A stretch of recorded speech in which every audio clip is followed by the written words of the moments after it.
Mereka begitu gampang dan berani mengeluarkan fatwa sesat untuk Syiah, Ahmadiyah. Ini Balawi jauh lebih sesat dari Syiah. Jauh lebih sesat daripada Ahmadiyah. Kenapa diem aja? Halo MUI. Kalau MUI tidak bisa berfatwa, biarkan kami yang berfatwa untuk MUI sekalian, kita kasih fatwa mereka. Bismillahirrahmanirrahim. Ngeten Ustadz, kemarin saya ketemu Kori, saya tanya, diajak diskusi tuh sama dia tuh, ente dapat ilmu kan dari saya jawab lah, ente dapat ilmu kan dari Kiai Imad. Dia bilang begitu. Terus dia membahas riwayat-riwayat mengenai kitab Syajaratul Mubarakah, dapat dari mana riwayatnya itu, kalau mengatakan anaknya Ahmad bin Isa itu ada 3, dari mana gitu. Nah di situ saya jawab, di riwayat sebelumnya dong, mana gitu. Mungkin Ustaz Alwi bisa menjawab masalah itu. Terima kasih. Gini Gus, saya kan sudah bilang, saya itu kajiannya bukan ilmu nasab, ilmu rijalul hadis. Oh, nggih ya. Jadi saya dalam buku, kan saya tuh bikin buku tentang polemik Balawi kan 100 bab. Edisi pertama 40 bab mukadimah, yang kedua yang tadi dilihatin tuh covernya sama Kiai Syarif itu 13 bab. Edisi 3 sedang saya siapkan lagi sama edisi 4-nya. Edisi 3 ini baru 96 halaman, baru diedit, kita itu baru 10 bab, insyaallah mungkin Januari akan kita cetak, ya kan gitu. Dan saya tidak menggunakan kitab nasab satupun, Gus. Nggih. Ya. Jadi orang banyak yang bilang, "Kiai pakai kitab saya itu mau borang." Enggak, saya bilang, saya nggak pakai kitab nasab.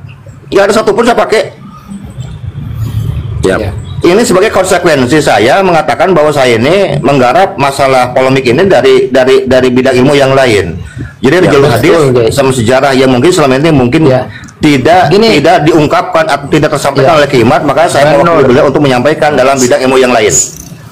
Saya sepakat Kiai begini Kiai. Waktu saya ketemu dengan Kiai Imad bahwa buku saya untuk menguatkan tesis Kiai Imad. Betul.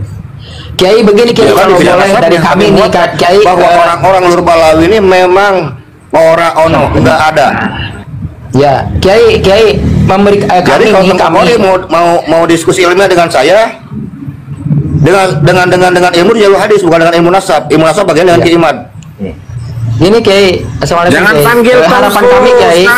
Dia itu orang Bangladesh.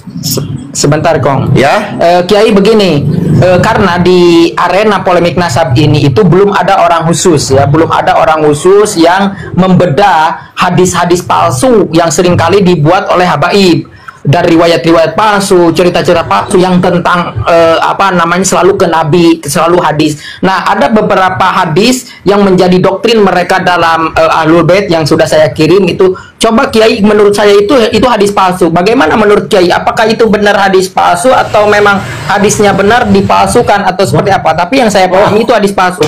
Setidaknya saya ngumpulin 20 hadis itu Kiai. Ya. Saya itu sudah bicara sama Kiai Syarif, termasuk sama Kiai Nur Ihya, insya Allah bahwa mungkin di bulan-bulan inilah sebelum tahun baru saya ingin sowan sama beliau untuk mengumpulkan berbagai referensi dan kita akan terjemahkan ini referensi langsung dari kitab primer mereka. Jadi kita nggak mau ngarang-ngarang, kita nggak mau bikin fitnah. Ini kita ambil langsung dari kitab primer mereka. Dan saya ingin buktikan bahwa mereka itu bukan ahlus sunnah wal jamaah, kecuali apa yang nampak. Maksudnya amaliyah mereka secara lahir sama dengan kita, menggunakan madhab fikih syafi'iyah. Tapi apa yang terdapat dalam hati mereka, termasuk akidah, siasah, itu sangat bertentangan dan jauh dari ajaran ahlus sunnah wal jamaah. Dan ini akan kita buktikan dari kutipan kitab mereka langsung, termasuk tentang hadis-hadis yang sering sampai oleh mereka. Nanti kita akan langsung cross check, kita akan langsung kritisi. Kalau palsu kita akan bilang palsu. Dari mana palsunya? Kita akan terangin nanti. Iya Ustaz. Ya. Imam-imam itu Ustaz. Imam mana ada itu ajaran Sunni ahlu sunnah baiat imam itu. Dari kalangan mereka kan imam besar itu baru sadar kita. Iya, itu kan dalam buku yang edisi 3 itu kita bongkar juga. Ideologi Rizik Syihab itu apa sebetulnya? Ada yang tahu nggak? Iya, mohon maaf Pak ya, begini ya. Kemarin itu sudah main, ya saya berdiskusi dengan benar ini datanya gitu. Dan kita akan buktikan Ini kan omongan mereka. Kita kan buktikan dengan kaidah-kaidah dan ilmu sekarang yang masyhur, yang berkembang di para jajaran para ulama. Gitu. Jadi ini kita nggak main fitnah-fitnahan, kita main data aja. Silahkan bantah data dengan data, bantah fakta dengan fakta lagi. Nggak usah pakai pada ngeyel-ngeyel lah. Nggak usah pakai hina, asumsi segala macam. Ya, kalau sekarang pengen jadi pintar, cerdas, cuman pakai Aduh. Itu saja. Jadi Mohon maaf, ini Pak Yai, sebagai nambahin sedikit. jawaban kepada kita semua, satu, bahwa Balawi ini secara akidah dan siasat Ahlussunnah wal Jamaah. Dua, sebagai pukulan untuk MUI, gitu maksudnya.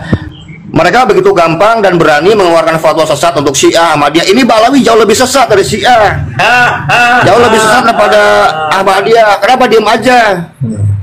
Halo MUI. Kalau MUI tidak bisa berfatwa, biarkan kami yang berfatwa untuk MUI sekalian, kita kasih fatwa mereka. Bahwa MUI itu kelompok orang-orang sesat. Mohon maaf Pak Yai, mohon maaf. Kan polemik ini berlanjut. Majelis ulama, Mohon maaf Pak Yai. gawainya duduk we terus, abang majelis saya bilang nih. Oke, hadis sakolain menurut Kiai gimana? Hadis sakolain itu gimana? Itu hadisnya itu mah. tapi dengan Hadisnya redaksinya itu ada penyelewengan dalam penafsiran hadis sakolain, itu yang kita akan bahas, penyelewengan maknanya. yang benar itu itrofi atau kitabi atau sunati Kiai. Menurut sahih. Jadi kan ada sahih bil lafdi, ada sahih sekarang bil makna. Nah, ini maknanya ini yang sering diselewengkan. Subhatkan ya. Iya. Yang sahih itu yang itrofi. Golongan mereka nih, ini harus kita jawab nanti di masyarakat. Kita luruskan. Yang itroti atau yang sunati Kiai itu yang bagus. Kiai nanti kalau dipatahin sakit itu. Ustadz Alwi, sisakan waktu dalam 24 jam 30 menit aja untuk komal seperti ini. Kita butuh Insya Allah selama saya sehat. Amin. Begini Pak Yai, Pak Yai, mohon Ya. maaf ya, mohon penekanan ya. Begini, selama ini saya berdiskusi dengan kawan-kawan itu, kalau dilihat dari segi amaliyah itu sulit sekali untuk dibedakan ya. Secara dohir itu mereka Ahlussunnah wal Jamaah. Tetapi ketika saya baca dari sisi harokah dan siasah itu mendekati, sangat-sangat mendekati dengan Syiah. Itu bagaimana Pak Yai menurut jenengan? Mantap. Iya. Bukan sohe, suohe. Kuadrat. Waduh, ya, alhamdulillah, berarti benar selama ini diskusinya. Tapi Syiahnya Syiah apa kira-kira Kiai? Soalnya belum kita dapati secara tegas mereka itu melaknat sahabat gitu, secara tegas ya. Tapi secara satir-satir sudah ada sebetulnya dalam bentuk karomah kan. Kira-kira ini Syiahnya apa yang kita pahami itu? Yang saya lihat dari 32 firqah Syiah, Balawi ini berbeda sendiri. Mungkin firqah Syiah yang ke-33. Penerus Ubaidiyun, Fatimiyun, mungkin dua Ismailiyah ya. Iya, Ubaidiyun, Fatimiyun. Macam-macam bener. Campur aduk. Berarti si ketoprak. Ya, Syiah gado-gado lah gitulah. Ya, alhamdulillah. Matur suwun Pak Yai, matur suwun penjerane. Ya, sama-sama. Mau nggak dilanjut sama Ki Sarip? Saya mau ngurut rokok dulu bentar. Kan rangin secara ringkas itu kan dengan wilayah Rijalul Hadis. Saya pengennya orang bantah Rijalul Hadis dengan Rijalul Hadis lagi, jangan pakai fikih. Nasab dengan nasab biar nyambung. Fikih dengan fikih lagi. Jadi ini mau dibahas pakai ilmu apa sebetulnya? Jadi supaya nggak ngelebar kemana-mana ya. Betul. Orang nerangin matematika, rumus matematika jawab sama ilmu kimia. Itu jangan begitu. Kemana wae ya mah? Jangan ngejalur namanya. Siap. Benar Kiai. Ini mereka pakai kaidah fikih, tapi nanti ada yang coba bantah dulu data saya yang tadi betul nggak? Ya, betul. Kalau betul ya udah taslim kan gampang. Kalau nggak bisa ya udah belajar dulu. Betul Kiai. Jadi di sini mereka pakai kaidah fikih, tapi percontohannya itu hadis. Kaidah fikih. Dalam pembuktian hadis itu kan ada 6. Itu kan syahadah baru 1. Pembuktian hadis itu kan ada 6. Alat bukti ada 5. Totalnya ada 11. Kenapa sekarang dipilih cuma 1? Kenapa itu? Enggak ada 6-nya sekalian dibahas. Itu pertanyaan saya. Yang bikin kaidah fikih memangnya orang Balawi, memangnya RA? Kan enggak, para fuqaha. Dia mengatakan di sini tadi kan itu namanya kan al ulama fi tabitin nasab ya fi suhuri dan seterusnya. Itu kalimat al ulama, oh itu ulama mana? Siapa namanya?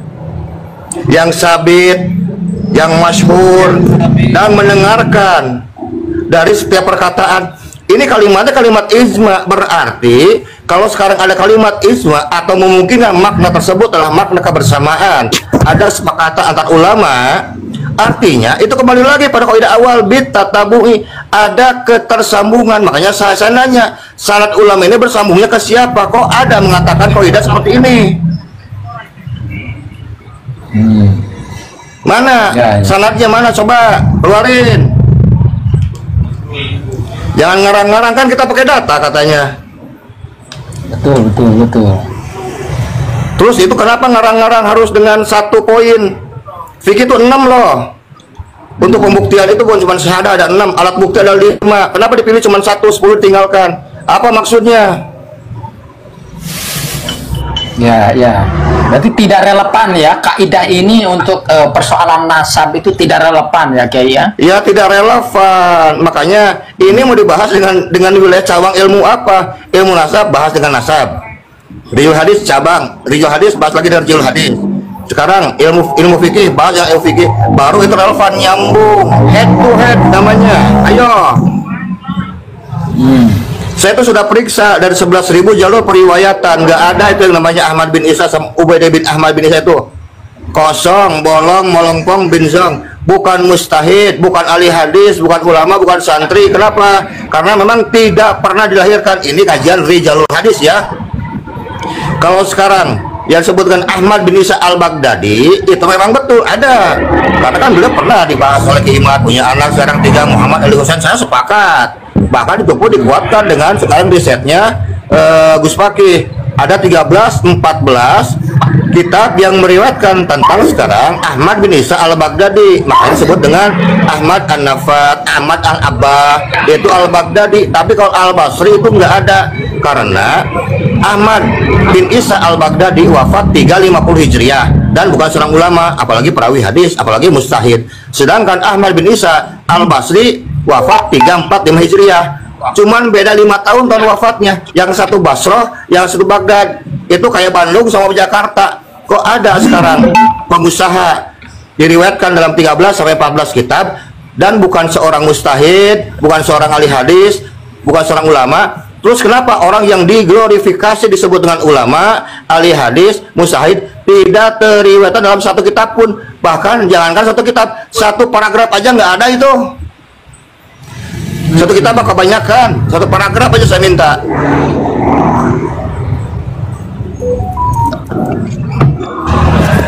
Nanti bilang, ya kan orang yang tidak tercatat belum tentu tidak ada. Yang sedang kita bicarakan ini kan seorang sosok ulama, ahli hadis dan mustahid, bukan tukang rambutan, bukan tukang syukur, bukan tukang candil, bukan tukang channel. Jangan kemana aja ngomongnya gitu. Ya. Apa gini Kiai, yang saya pahami itu di sini itu kaidahnya itu benar. Hanya saja mereka itu tidak memenuhi kriteria yang dimau di sini. Asyhadu alla nasab al-masyhur bisma. Benar. Cuman nggak lengkap. Kayak orang sekarang mau wudu, cuman sekarang kumur-kumur sama bersihin muka, yang nggak sah tuh. Ya, benar Kiai, benar. Itu kan sudah ada 6, makanya kalau mau bahas 6 semuanya, kok coba cuman satu-satu, kumaha aja teh. Kiai Bandung pisan, hebat. Makanya saya teh malu. Mohon maaf Pak Yai.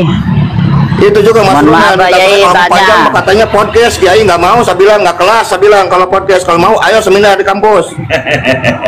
Ayo kita lucutin semua sekalian. Mohon maaf Pak.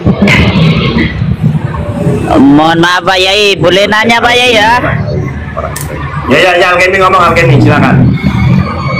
Iya, selama ini kan baik di dalam ilmu nasab itu seolah metode simak itu metode yang paling unggul, padahal banyak metode ya. Ada kitabi dan semacam itu ijazah atau apalah itu. Itu gimana posisinya simak itu sebenarnya kalau dibandingkan dengan tertulis Pak Ye? Ya tertulis itu ya jelas nomor 1. Makanya terbukti dengan adanya pencatatan, dan sekarang semua terbukti dengan adanya kitab-kitab Sahih Bukhari, semuanya itu bukti. Sekarang orang yang mendengar kemudian dituliskan agar bisa diverifikasi dengan ada tulisan.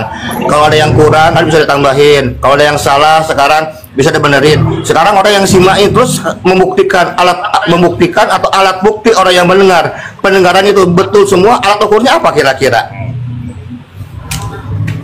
Pakai zone lagi gitu. Punya yang Kan sudah jelas husnudon bila hujah bahwa batil. Iya. Akan tetapi begini loh Pak ya, selama ini kan yang banyak dipahami ya, bahkan yang sering digunakan di dalam perdebatan kemarin itu, simak itu seolah unggul gitu, dengan diksi surah wal istifadah saja gitu. Surah istifadah itu dengan tulisan ditatabu'i, harus ada pendengaran dengan pencatatan. Makanya pertanyaan saya, kalau sekarang paling unggul adalah simai mendengar, kemudian ada yang salah, terus alat bukti untuk membuktikan pendengaran itu sekarang komplit apa? Di sana ya mentok loh. Nggak bisa. Berarti Bisa ketika juga. ada pertentangan data, ada data dengan simai atau surah wal istifadah lah, katakanlah lebih enak kalau di dalam ilmu nasab, itu berarti yang dimenangkan itu harus yang tercatatan ya. Ya iya, kalau saya nggak peduli mau surah istifadah, orang dengan sekarang dengan metode simai ada 1000 orang aja, saya kasih satu hadis yang sahih, masa sekarang hadis Nabi bisa kalah sama surah istifadah yang datang dari ulama? Gimana sih cara belajarnya? Mantap, benar. Ya. Masa Iya. sahih kalah dengan ucapan ulama yang masih tidak bisa dibuktikan kevalidannya? Coba aja kita pikirkan.